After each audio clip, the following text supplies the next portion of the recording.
Hi, everybody. Welcome back to the Interact podcast. My name is Josh Haynam, co founder and CEO at Interact. Today, I am joined by Dr. Desiree Strickland, founder and CEO of the Public Health Club. I'm really excited because you have a great quiz that I want to chat about, but then your business is also super unique. So I wanted to dive into that as well. But let's start off with the quiz. Tell us how you formulated it and what it is. Yeah, so it's the ideal career quiz for public health professionals. And basically it's a quiz to help public health professionals figure out what should their next ideal career be. And I created it mainly because in public health, and I know it may be like this for a lot of other degree areas, but in public health, when you graduate, it's very, very broad in scope of what you can do with your degree. So like there are people who do things ranging from like health education to like data analysis, to just like community engagement or like health policy. So it's so many different areas. And a lot of times, we're in school and we talk a little bit about careers, but many times people only see what they're taught in school. So just for me being in the field for a while, I noticed like, wow, there's so many things that we can do with our degrees. So I was just like, okay, let me create something that's quick, that's easy, that's actually fun and not like just boring and academia based, to get people to, do something so they can understand what their next path should be. And I actually not too long ago revamped some of the answer selections to kind of make them focus in on more non-traditional careers in public health. So once they take the quiz, they'll get like the fleshed out results page, and it'll give them like just a lot of non-traditional paths that they can take and utilize with their degree. That's really cool. Were people asking you like, "Hey, what should I do?" or where was this kind of percolating at? Yeah, so I think that, well, I started a business right after I finished my doctorate in public health. My first business that I started was a career coaching business. Majority of my clients were public health professionals, so I always got that, and a lot of not even just students, but a lot of people who were professionals have been in their career field for 5, 10 years were just like very confused on what should their next move be, what can they do with their skills. So, I would go in and I would revamp their resume. And the first question I would always ask them is, okay, what do you actually want to do? What jobs are you trying to apply for?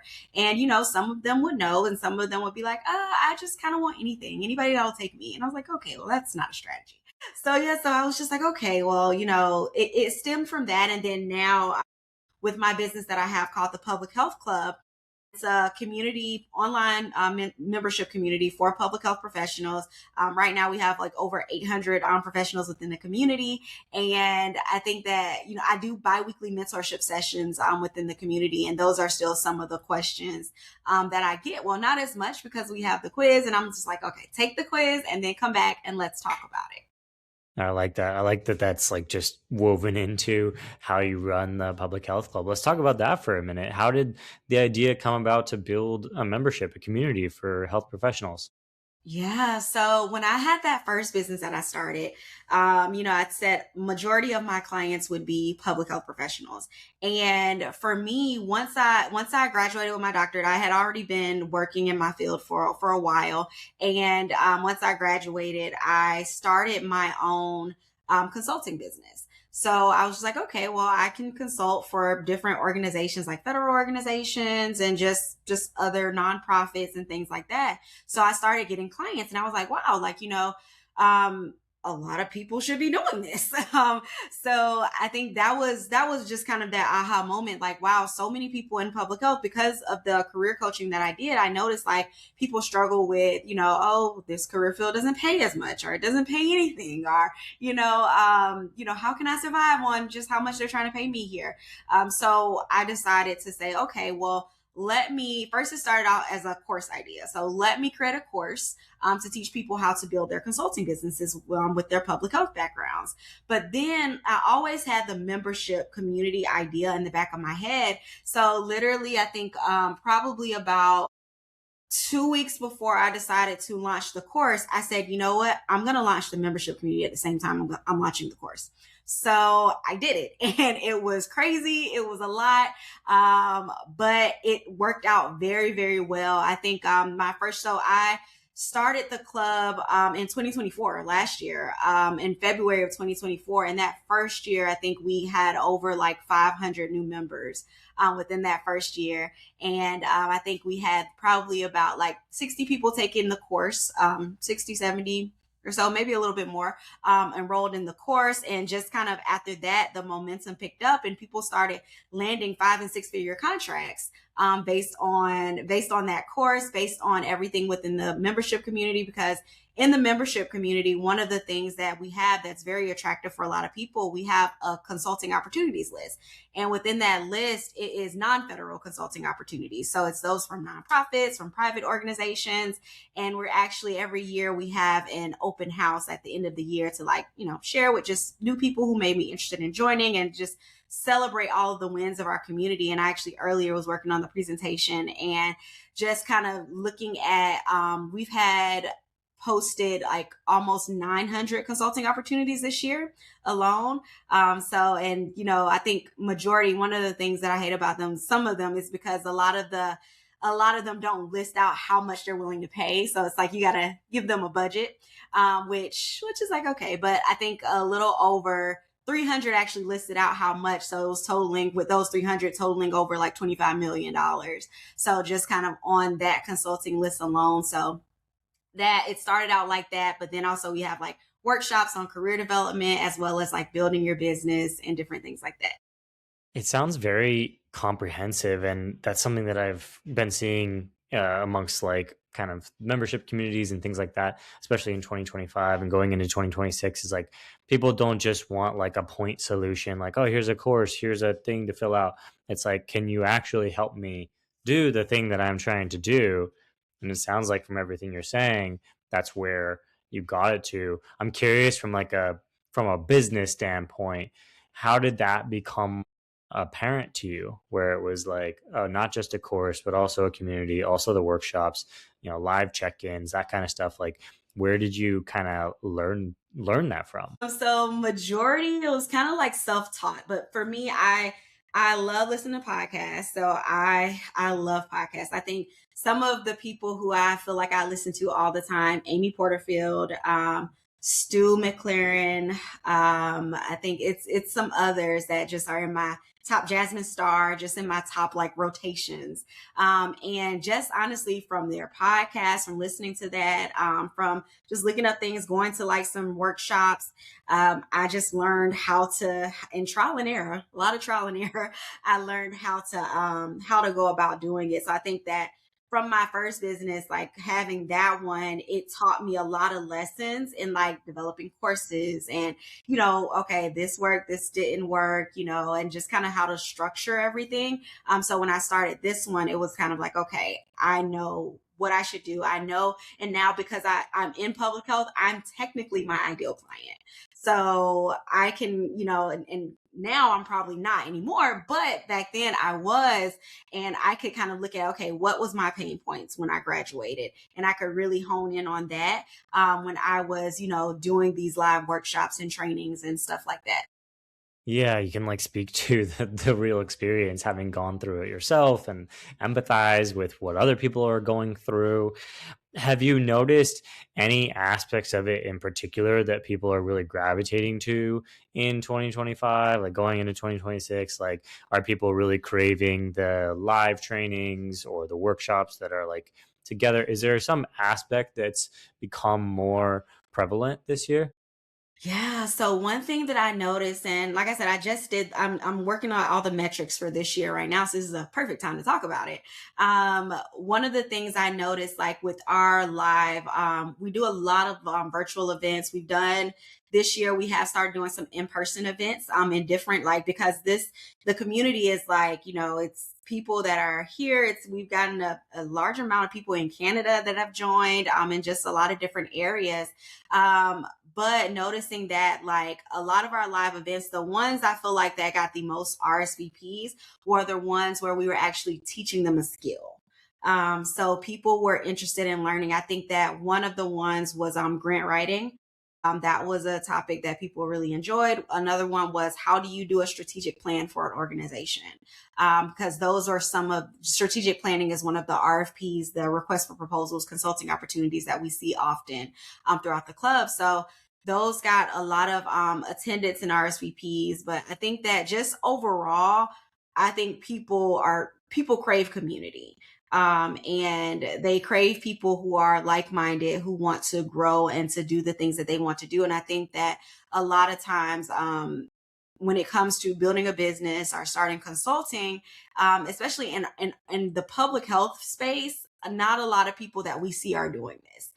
So for me, when I first came in, not a lot of people looked like me that were doing consulting. It was a lot of people that were maybe in like their 50s that were like consultings. They had worked for a long time, they had retired, and they were like, okay, I'm starting this consulting business because I have all these contacts now, and they're just trying to do something and get things done. But I think that, having a community of people that can support you, can help you, and actually having the tools and resources and trainings all in one place, I think people have really gravitated towards that and they love that. And then being able to come to the events. And of course, if they can't make it, we have the replays available for them too.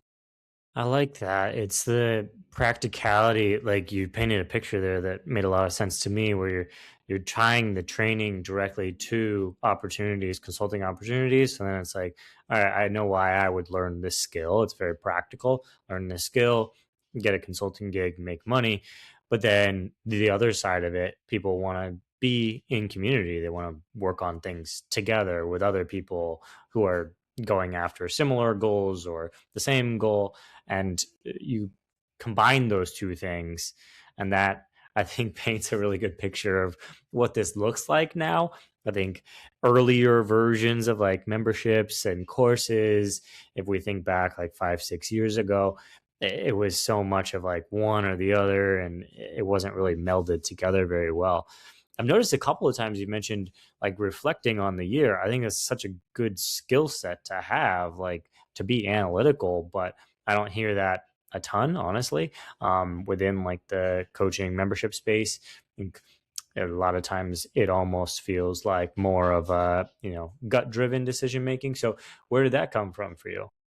Yeah, I mean, honestly, from academia, from school, I got like 5 million degrees, so I'm like, like I am a big proponent. Like one of the things that I learned, like my master's and my doctorate, and I come from doing like program planning and program building as a career. So I was very big on like evaluating these programs and looking at what the data is telling us. So I was like, it should be no different from me doing a business. I always need to look at the data, understand what it's telling me. So I always survey my community. Like we have surveys twice a year that I give to my community because I'm trying to see, okay, what type of events that they want to see?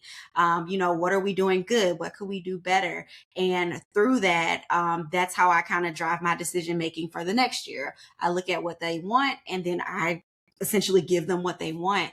And I think that's definitely served well. And then I am like eyes and ears. I am just all in the community looking at what people are saying. And I think when I first started it, of course, like when you first start communities, it's like pulling teeth, to get people to interact and talk. Now people just are interacting and talking like they don't even need me there. I do have like a part-time community engagement manager that I hired to help me with that. But I mean, a lot of it is like really driven by the community, and I use Circle's platform for my membership community, and they have this gamification thing. So that has been really great with like looking at my engagement numbers, with the amount of people that are posting, commenting, sharing resources. They just want points and prizes, and I'm like, I love it, like keep going. But just being able to look at my data and think strategically about that. It's definitely a skill set, but I think it's a skill set I of course learned in school. But being able to now take it and apply it to my own business, it's been definitely a game changer. Yeah, especially as you're like starting to scale up, 800 members, you go past that, I would imagine like it just gets to be unruly if you can't have it be really regimented and have a system for things. Um, so I like that side. And then there's another side of business, at least in my view, that's like how do you attract people into the business? I'm curious about that, having gone from 0 to 800 members in about 2 years, it sounds like. What does that look like for you? How do you have a pulse on like what draws people into your community? Yeah. So one of the things when I first decided I'm going to start this course or the membership platform, I think that when I started it everything launched in beginning of February 2024. Probably October of 2023 was when I said, okay, I'm going to post on Instagram every day and I'm going to see what happens. I was not an influencer. I did not like have many followers. And I just said, okay, I'm going to post like my public health content. I'm going to challenge myself and I'm going to do it every single day. And I did it and it started taking off. Like I think, I've been kind of stuck with my follower count for a while now this year, but I think that honestly, like I've been around the same like for this whole year. But between that October and like the end of last year, I think I got like 30,000 Instagram followers. And it was great because they were people that were in my niche. They were my ideal clients. They were public health people. So, and even now, like I'm not really focused. Like my goal isn't to be an influencer. Like it's not at all. But when I post, I attract members because that's who follows me, my ideal client. So I can, convert them a little bit better. But I think that having that like posting on Instagram was really great. So all of that really came through organic marketing. I didn't start doing paid ads until like 2 months ago. So yeah, that's when I really started doing like every now and again, like I would boost a post, like something simple like that. But a few months ago is when I was just like, okay, like I think I need to get serious about paid ads now. We got some good traffic. I think we can capitalize. So we've been diving into that a lot more. And I think that it's been very beneficial, very helpful. And we want to do more with that, in 2026. But I think that just, most of my traffic, they come from, Instagram and LinkedIn. Those are like my two chosen platforms. Do a little on TikTok, but Instagram and LinkedIn are really where my audience hangs out the most. And they're on TikTok, but I'm just not focused on that yet. But then once they get there, they go to my email list. So then I'm nurturing them through my email list. So I do have a dedicated email marketing manager, who I've had her for a little over a year now.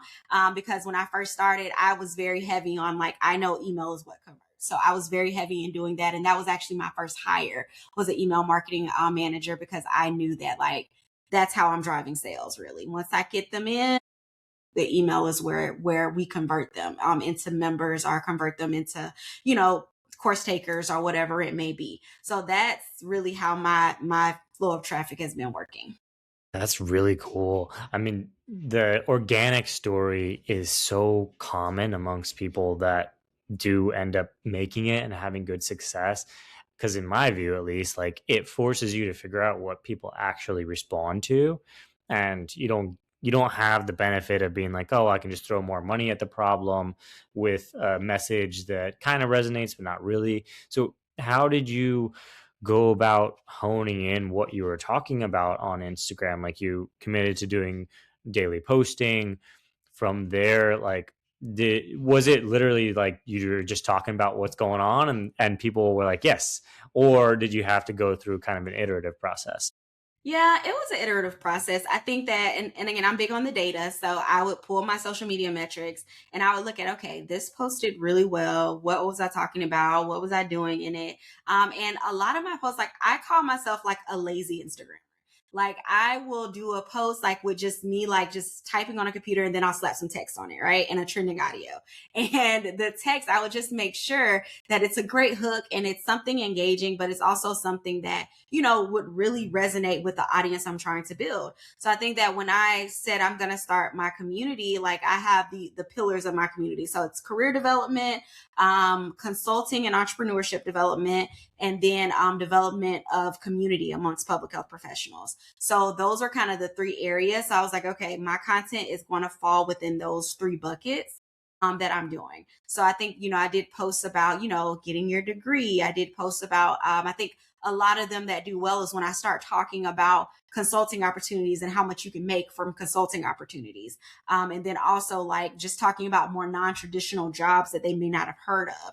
And I'm giving them like, here's the salary, here's what they do. You may say health education, but we could maybe switch that into doing something in, a biopharmaceutical company and doing like patient engagement. So just kind of helping them to like meet them where they are and just kind of help them to see what's possible through my social media posts was really the goal. And I think that took off. So I will look at how many people are saving this, how many people are sharing this, experiment with my call to actions and different things like that I will be doing. I like that. Yeah, just like meeting people where they are. That to me seems like 90% of content. And it's just like you got to go to where people are actually at, not where they're supposed to go or where they're trying to be at. Like it has to be where they are today. Talk to me about the switch now to, or not switch, but like the addition of paid. Like, how are you thinking about that? Like, how much is that analytical? How much of it is creative? Like, what's your process there? Yeah, so I first tested it out not too long ago when I launched my course again. So the course isn't open all the time. It's not evergreen. It's only open. Originally this year was twice a year, but next year moving to once a year that it's going to be open. So I was like, okay, I really want to throw a good amount of money into ads and see what works. And it worked very well. But I think that one of the things that I did was I really decided to say, okay, I wanted to really target the people that were on my email list and not necessarily everyone. And well, for, new people, I got them, top of funnel. I wanted them into the free workshop. But really when I'm thinking about selling, I wanted to target those people that were on my email list that had showed interest that I knew were interested in consulting. Cause I do have like my email is segmented to know who's interested in what. So I was able to do that within there. And then for me, I do have a podcast as well too. So I do have clips and recordings that I take from the podcast to cut up, and then I actually had one that I cut up of me talking about the course, and then I turned that into an ad because I think I had I shared it, and one of the things I love doing is like I'll post it and see how it does organically. And then I'm like, okay, let's turn this into an ad. It looks good. So I would do that. And those I feel like do the best when I do that. And I have driven ads to the quiz too. So I think that does well as well. Yeah, I like that approach. Always seems to have much higher success rate when it's just like stuff that you're already doing organically, and then you turn it into ads versus like just going in cold, being like, oh, if I put money behind a piece of content, but there's nothing proven there. So that doesn't make any sense. I'm curious, as we're talking here, like what advice do you have for other people? Because that switch to Instagram, I feel like so many people I've chatted with would love to make that switch or get started, especially folks that were creating content previously. Maybe they were big bloggers and that's kind of gone away. What advice do you have for anybody that's thinking about that or getting started on Instagram? Yeah, I would say for anyone getting started on Instagram, just post the content. Post it, whatever you have, just post. And for me, I was like, okay, I'm going to post consistently and then I'm going to go back and look at my data. And I think that's the biggest thing. Like start posting and post what you think is going to resonate. Of course, post, what's in your niche area. And that of course ties into whatever product you want to sell, but start posting and then go back and then see what gets the most engagement and then really kind of let's make some more content like this or let's lock in on this and see what happens and go from there because I'm constantly because the algorithm is constantly changing. I'm constantly revising like my social media strategy and what that looks like. So I think that I think I revise it maybe like twice a year. I do like a pretty like deep like revision, like looking at everything, all the metrics and seeing like, okay, what's going on, what can we do better, and then of course I'm looking at too like, okay, let me look at who are my like quote unquote competitors, competitors in this space, right? Like who are they? What are they doing? Do they have good traction? Let's look at what type of content that they're doing, because if they are my competitors, they technically have the same audience that I'm trying to reach. So let me see what is working in this space, and let me like actually like do your market research essentially, and see what's working. Don't copy it, but like get inspiration from it, and then go from there. But I think that as well as always think about how will this content actually convert into like a paid customer. What does that customer journey look like when they go on your Instagram? So I know, like for me, like I have multiple lead magnets now, and with the quiz being one of them, like, and I think for the quiz it easily integrates with Kit. So I feel like that's such a huge thing, because I use Kit for my ESP. But with that, like having that and having whatever way to get them into my email list and then just nurture them, I think is a big deal, because I know, and I heard it somewhere, I've seen it somewhere, I was telling someone earlier, that for someone to buy your product, they have to see it like an average of like 20 times or so. So in order to do that, you have to continue talking about it, continue getting the word out about it. When they get on your email list, they're going to continuously get emails from you. They're going to know who I am. So I think that's been very instrumental too. Wow, that is great advice, honestly, and I think a perfect thing to leave people with for this episode, because that's, I think, just classic textbook advice for how to figure these things out. For anybody that's listening and interested in checking out your Instagram, the Public Health Club, anything else that you got going on, where can they check that out? Yeah, so it's publichealthclub.com. And then also my Instagram is Desiree Courtney J. And then the Public Health Club has an Instagram, and I'm on LinkedIn as Desiree Strickland. And there's a Public Health Club LinkedIn as well. So I'm there. Well, thanks so much for doing this. I really appreciate it. No problem. Thank you for having me. I enjoyed it. Of course.